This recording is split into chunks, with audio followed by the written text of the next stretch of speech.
All right, man, peace. So they had a very good discussion on O.J. Simpson and the impact that his image has had on the so-called black community in the last 20 plus years, and how he's basically been used as a barometer for so-called pro-blackness or being a so-called sellout. So let's see what they have to say about O.J. Simpson and the impact that he's had. All right, welcome back. Greg Jennings and Eric Davis are back. Let's move to O.J. Simpson, who was granted parole last week after serving 9 years in a Nevada prison for kidnapping and armed robbery. But even while O.J. was in prison, his impact continued to reverberate. As I argued in today's Wall Street Journal, his image as a racial sellout has driven black public figures to abandon moderate positions when it comes to race, so they can prove that, unlike O.J. Simpson, they really are black and care about the plight of poor blacks. That's why I say he's been more influential on black athletes and black public figures than even Muhammad Ali or Michael Jordan. I would agree with that to a degree. I think that O.J. Simpson has become the biggest influence on so-called black celebrities, not even just so-called black athletes, especially with the proliferation of social media. Everybody's so worried and so scared about how internet revolutionaries are going to depict them. You see, Michael Jordan even gave $2 million, $1 million to the, I believe it was $1 million to the NAACP and $1 million to the police in order to get involved because of pressure that he felt to show his face in regards to being so-called conscious. Now, this is a man who most likely has been giving money all his life, but in private. But he felt the need to make a public display of donation in order to appease the so-called internet revolutionaries, because they were threatening to boycott his sneakers. All right. Part of that is the O.J. Simpson effect. There's no doubt about that in my mind. The negative O.J. effect, I think, is omnipresent. I think it's not acknowledged and talked about, but I think many people, black media members, black celebrities, black athletes, feel the pressure of to demonstrably demonstrate we're not O.J. Simpson. And so it's like he's this bad dad that we're learning how to be public figures from by doing the opposite of what we think O.J. did, rather than modeling ourselves off of someone who was successful and did it the right way. Well, O.J. to me is really just an example of the peril of being the first man out there. All right. There's a very, very bad track record for so-called black firsts. All right. If you were the first so-called black man to do something, more likely than not, you're not going to end up well. All right. We look at Jack Johnson. We look at Joe Louis, Sugar Ray Robinson, Jackie Robinson, Kurt Flood, O.J. Simpson. These were so-called black men who really broke the mold in sports. Jack Johnson being the first major black sports celebrity. Right. His life ended in a car crash. He was destitute at that time, begging people for a chance to make money. Joe Louis, who also was a 33rd degree Mason, by the way, if I remember correctly. His life ended. He was dirt broke. All right. Also had a lot of mental issues. And of course, he was renowned for having a lot of tax problems. The U.S. military used him as basically as a puppet during World War II, and they still made a public issue of his tax problems. All right, Jackie Robinson was put through so much stress. By the time he was in his mid-50s, he looked like he was in his mid-70s. And Kurt Flood, we all know about Kurt Flood. He was the one who broke down a lot of the barriers for free agency. He also ended his life destitute. O.J. Simpson, he was the first so-called black male athlete to break through and really, really get into the entertainment industry as an actor. I'm already on record as saying he's an MK asset, but he was the first one who was allowed to do that. And because of that, a lot of times when your star shines so bright and you're up there in the cosmos, it makes you easy to see and it makes you an object of envy. All right. The narrative on OJ is that he's a so-called sellout.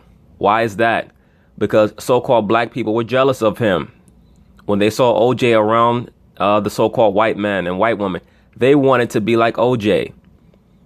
All this nonsense. Well, OJ got rich and he left the black community. I don't even know what that means. I don't know of too many so-called affluent blacks who stay living in the projects or stay living in the hood after they start making big money. Do you? I don't know any. OJ gets ridiculed for saying that I'm not black, I'm OJ. To me, all that meant was I want to be judged by my character and who I am as an individual, as opposed to being judged based on my quote-unquote racial designation. Martin Luther King basically said the same thing when he said that a man should be judged by the content of his character. But, you know, you so-called blacks, especially a lot of you pro-blacks, you love Martin Luther King. Oh, and by the way, Martin Luther King wanted to marry a Caucasian woman that he went to Boston University with. If I remember correctly, that's the university he went to. He wanted to marry a woman, a Caucasian woman there. I believe it was a Caucasian Jewish woman. But the mores of the day did not allow him to do that. So he ended up having to settle for Coretta. But to me, OJ gets a bad rap. But, you know, that's because most so-called blacks, they operate on a wavelength of envy that they try to cover for by acting like they super pro-black. I think that influence has really destroyed and has widened the gap between what we as black media personalities say publicly about race as opposed to what we say privately about race. Of course, because you guys are worried about what the internet revolutionaries are going to say. And 95% of them are cowards and idiots. All right. 95% of them are cowards and idiots who just want to talk shit all goddamn day. Don't know anything. Don't know any real history. Have no point by point plan for what they claim they want. And really, you could just see it soaking through their bones that they're jealous as hell. They're envious as hell. They really just want a hug from the so-called white man. So they take it out on people like OJ because, you know, OJ owes us. He owes us because he's making $5 million a year. He's making $2 million a year. That's enough to liberate the whole hood. He's supposed to spend all his money on us, right? As opposed to addressing the real issues, you're worried about what the next man is doing. Yeah, I mean, to me, OJ's image has always been very simple. Star, killer, over. And it's just that. There's over. I mean, like, life over. Yeah. Con man, jail, loser, parole. I mean, like, when I watched him last week, my takeaway was, man, he's a con man. It's the same. He even kind of pierced his lips the same way when he got the parole. I think OJ is just a guy who justifies all his actions to himself. OJ is a guy who feels like he got a raw deal. He was a guy who enjoyed being the chosen Negro for so-called white America. And it hurt him to his heart when he was put through that ritual, because he was put through a ritual. Like I said, he's an asset. He's a pawn. He's the so-called black version of the Truman Show. That's his job, is to entertain. All right. A lot of people out there think that OJ is living a real life. All his life is controlled. Okay. Like they say, he was the first reality TV show star. I mean, the MTV had to show the real world, you know, before the OJ trial, but OJ was the one who started a lot of the reality show phenomena that we see today. And that's really all it was about with OJ. OJ is still frustrated. OJ is a naturally very charming dude. He has a great personality. You can tell, right? A lot of charisma. But he still is frustrated by the fact that he can never be that guy that he was viewed as being back in the 70s and 80s, right? As the accepted Negro. And you know, there have been other accepted Negroes. Magic Johnson was one until he came down with HIV, and he's been able to regain that spot a little bit. Michael Jordan was to a degree. You know, they pick and choose certain so-called blacks. But the problem with the masses of regular so-called blacks is that they're constantly looking at these accepted blacks as being the ones that are supposed to save them. Why would you look at an athlete to save you? Oh, he's a sellout because he doesn't come back to the hood. Oh, don't worry about why OJ didn't come back to the hood. Worry about why your dad didn't come back from the convenience store when he said he was going to get some cigarettes and never came back. That's what you need to be concerned with. Don't worry about OJ. OJ don't owe you shit. I see him very clearly. I don't see him radically. That is your image as an African-American male. Mine is celebrity killer over. It's such a simple way to see OJ. That's how I've always seen him. Well, that's not really a surprise. Most Caucasian men view so-called blacks in a very binary way, either good black or bad black. There's very, very little gray in how most Caucasians view the so-called black man, and that's fine. I really don't give a shit. As I've said in the past, I'm not defined by how others view me, and I try to make some of these videos to encourage brothers to not allow how others view you to validate how you view yourself. All right? So-called black people have low self-esteem because they allow the Caucasian and how the Caucasian views them to affect how they view themselves. But the binary view of the so-called black man is very, very common. Post the murders, apparently I'm alone on that. Of course you're alone on that. You just said you're a Caucasian male. You're on the platform with 3 so-called black men.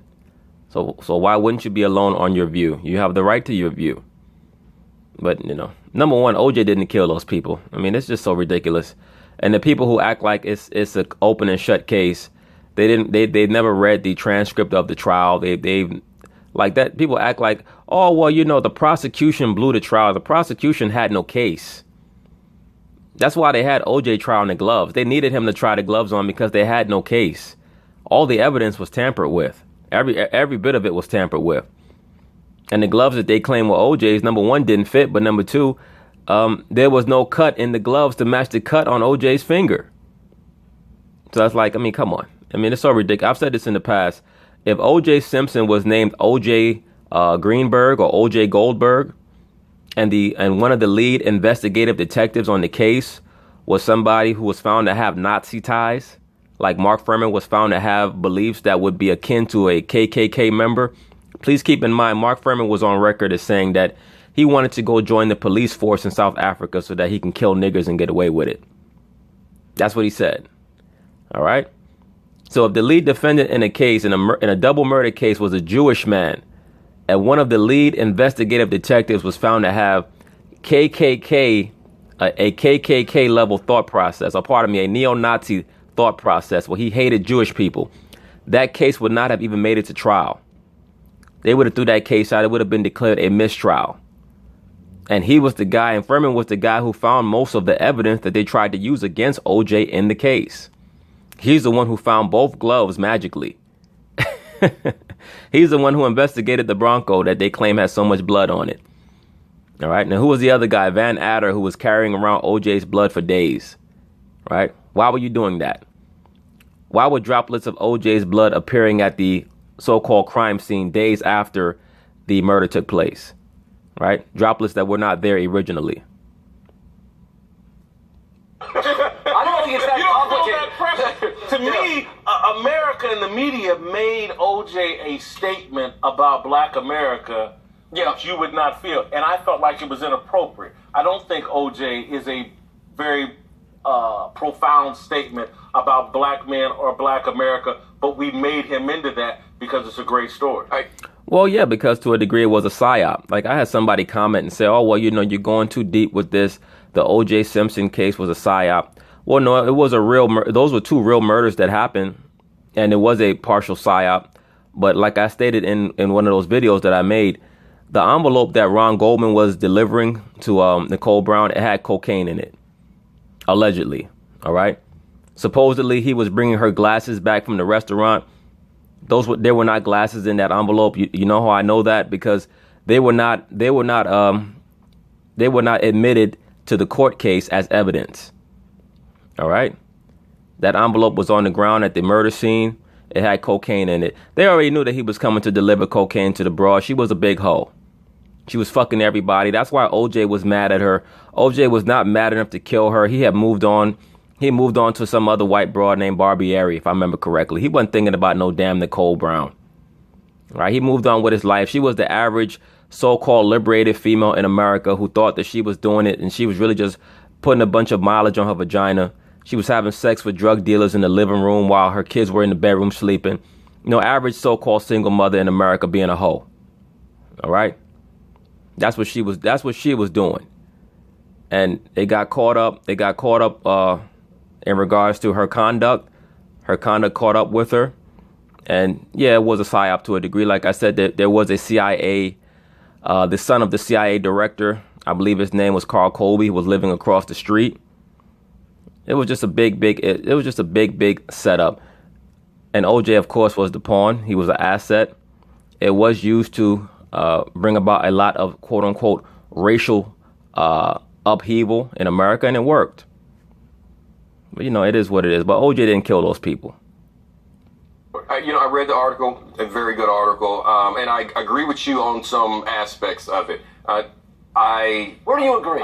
Well, I mean, when you look at where he's saying that you look at guys today, you look at media members, you look at athletes, that they're more influenced by what happened with OJ as opposed to Muhammad Ali. I do agree with that, because you also have to look at the age of it and what they've grown up with. I think about where the age I was when the trial was going on and what I knew about OJ. I said this previously, that OJ was a figure. I mean, he was this bigger than life figure growing up. We're the same age, as you said. I didn't know his life. I didn't know what was going on with him. I didn't know where he lived. I didn't know anything about Brentwood. I just knew what I saw on television, in the games and the ads and the movies, all of those type things. Over the course of this time now, we've seen the trial, we've seen all the evidence come out, we've seen all the documentaries. You have a different image of OJ right now. Yeah, because you've allowed the narrative that has been created to change your understanding of how you view him. All right. Like I said, this society is based on narrative. If you're weak-minded, you will allow it to affect how you view somebody. Now, as a child, when the OJ case went down, of course, as a child, you view most of the people that you see on television as being of high esteem. But as an adult, looking back at the whole OJ thing, you look at it and you understand that he was just a pawn. Right? He's still a pawn. But also remember the athletes and media members right now, they're saying those same things. Okay. He definitely has more influence. But now this is the thing that I still say. I don't know if it's necessarily people are afraid to say how they feel or selling out in some aspects, or being considered a sellout. And I don't want to be too long on this, but as a black man, we have to assimilate into the white culture. Thank you, sir. Now, I want to see how a lot of the so-called internet revolutionaries are going to respond to what he just said. All right. And let me just address what he just said, because the reason why I said thank you, sir, is not because I believe that so-called blacks should placate to the so-called white community, but because the statement that he made was based on a tacit admission that so-called black people don't have a culture. So you're going to be subservient to whoever is the dominant culture, and that is the so-called Caucasian culture, whatever you want to call it, the American democratic worldwide government that is based in Western Europe and is allowed to rule right now across the earth. Right. So, a lot of time when you see these people, I read some of these comments from a lot of these internet revolutionaries, and it shows me that they have no understanding of the scope of what they're dealing with. They think that they're going to they're going to put a black leather glove on their right hand and raise their fist, and they're going to topple this and topple that. There's a lot more that goes into it. And when you get to a higher level in mainstream America, you must conform. This is why I said all these guys that you see that are allowed to be exalted in the entertainment industry, they had to conform in some way.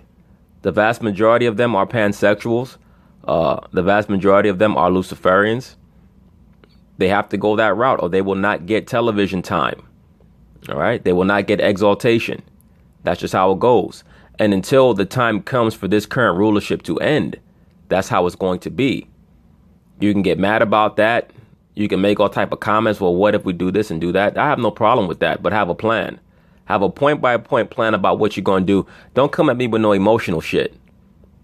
All right? Niggas like to get emotional and they get mad when you don't share their bullshit emotions. I'm not interested in your emotions. All right? Either have a plan or shut the fuck up, because I don't want to hear none of your bullshit. You have to. You don't have to assimilate into the black culture. And there are things right now that are going on. And Greg, I'm going to shut up and let you jump in this. There are some things that are going on right now where you see it in music. You see it in television, like shows like Power, where things are being unapologetically black right now. Well, no, they're being what he calls black culture.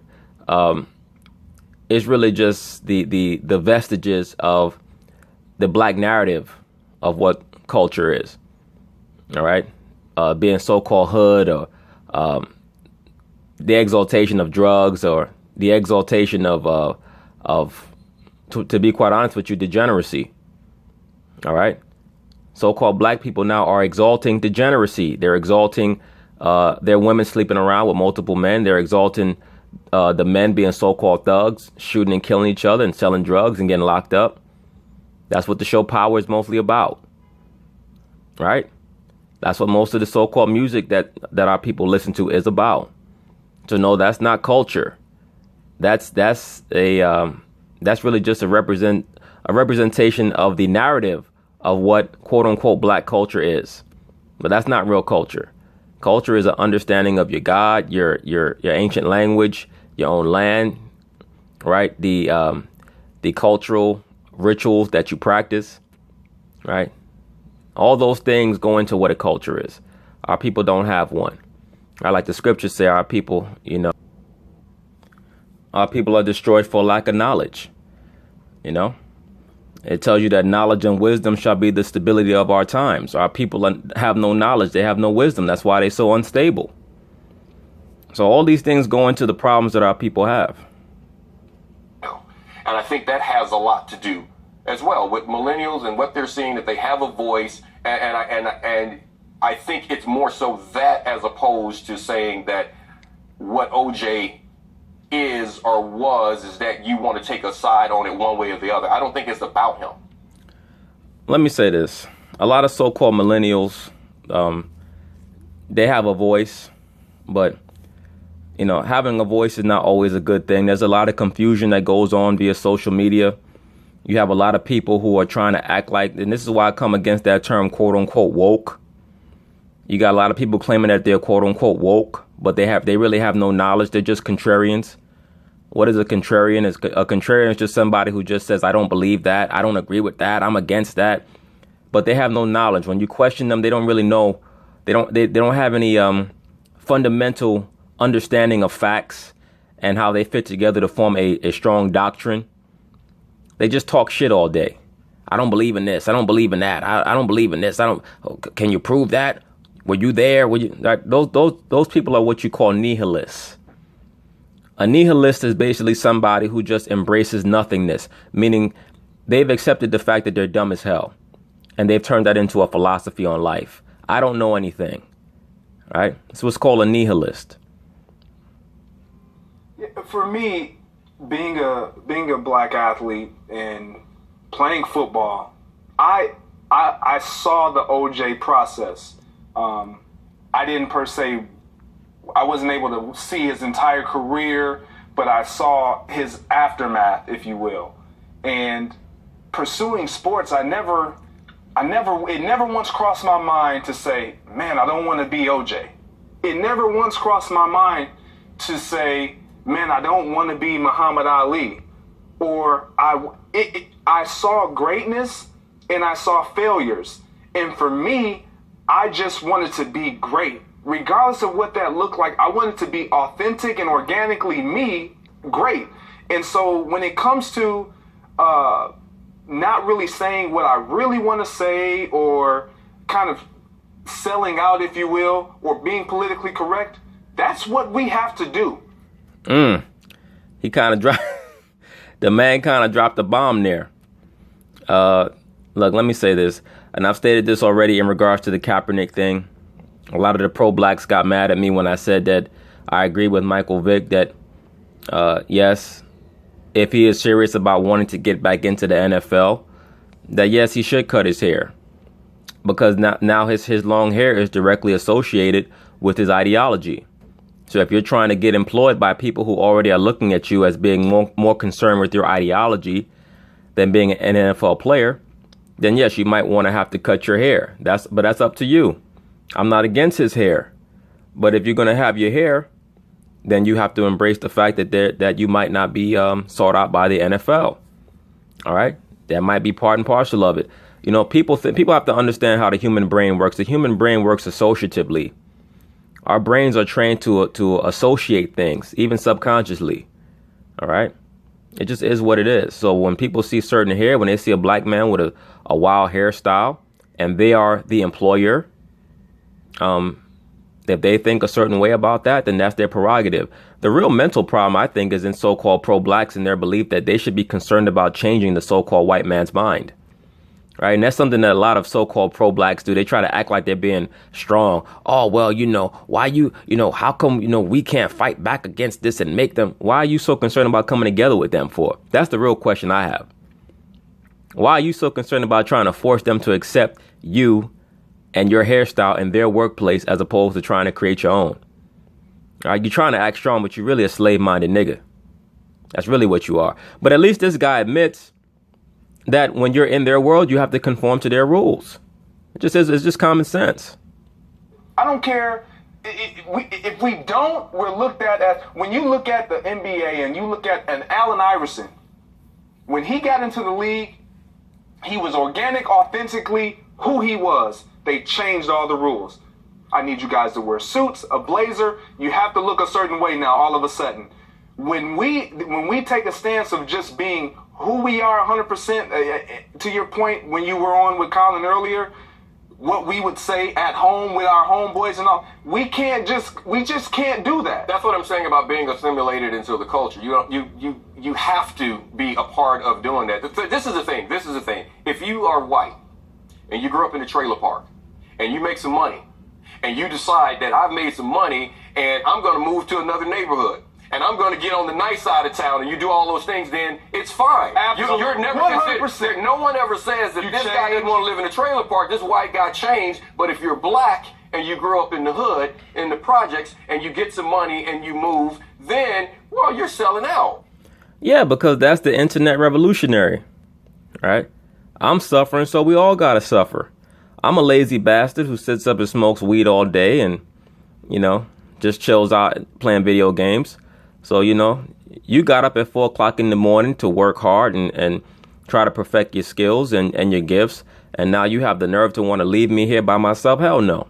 You're a sellout. It's not because I sold out on myself. It's because you sold out on our quote unquote community. Right? That's the mentality. Then you have a lot of these low self-esteem having black women who want to come on the internet now and they're mad because their relationships are failing. So now they want everything is about the so-called black man doesn't respect black women. And it's nothing but a lot of confusion amongst these so-called pro-blacks. All right. There isn't a woman out there who's concerned about pleasuring her man and respecting his manhood who has a problem keeping a man. All right. 99% of you black women that come on the internet talking all this black, our people don't respect black women. You know why you saying that? Because you don't know how to keep your damn mouth shut. You talk too damn much. You probably eat too much. You're probably out of order in every way. And instead of accepting that and saying, you know what, I need to be a little bit humbler. I need to put the cheesecake down and maybe do a sit up. And maybe, I wouldn't have trouble keeping a man. You want to run on the internet and everybody hates black women and the black man has color issues. But Serena Williams, who's with a Caucasian man, she never has color issues. Ain't that a bitch? No, but Eric, you're making my point.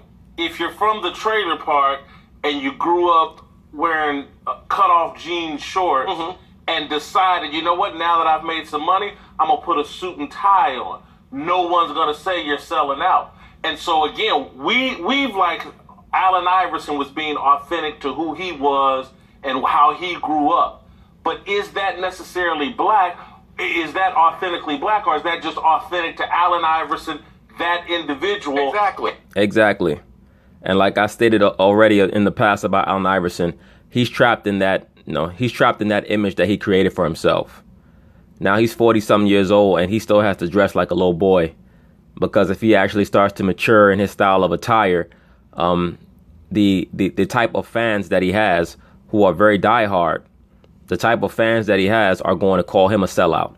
See, this is what happens when you allow other people to define you, man. Very dangerous.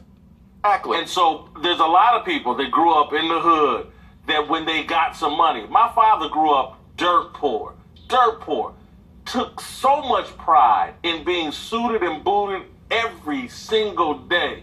And that wasn't about selling out. That was just about how he felt about himself. And so I do think the Allen Iverson thing and the reason why we feel like, oh, Allen kept it real and he didn't sell out.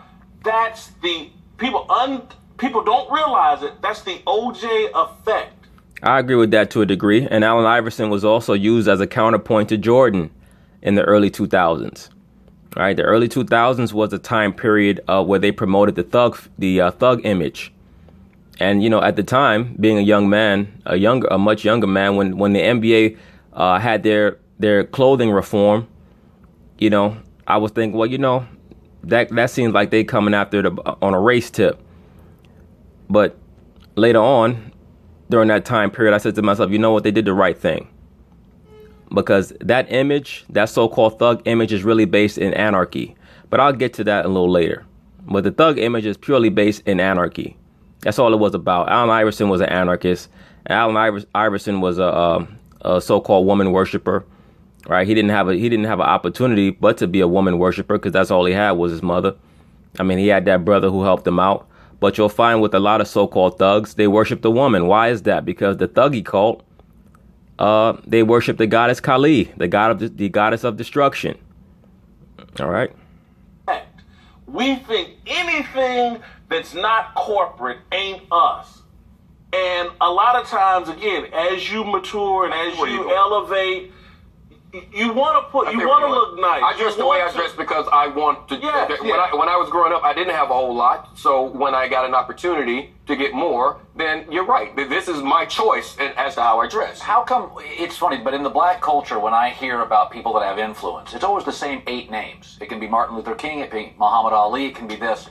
Could I not make the argument that that's just not the case? The reason why you see that phenomenon amongst so-called blacks is because our people are idolaters. All right. Our people take people and they put them on pedestals and they say, this person is supposed to solve all my problems for me. All right. That's why a lot of these so-called black people, especially a lot of the so-called pro-black men, they got mad when I said certain things about Malcolm X, how I said that he meant well. So what do you mean he just meant well? He did this. Look, first off, if you're going to go on and on about Malcolm X, nigga, you better be in the Nation of Islam. You better be walking around, you know, with bow ties on, selling bean pies. If you're not doing that, you're phony. All right. Don't tell me about how great Malcolm X was and you're not following in his footsteps. All right. A lot of you brothers are just posers when it comes to that pro-black shit. But like this dude touched on, so-called blacks like to take a small amount of affluent figures, put them up on pedestals, and make them out to be the people who are supposed to save them, as opposed to them trying to save themselves. All right. And I come at a lot of you cats on that level because I know that y'all not there, man. That's all I wanted to say about that. Peace.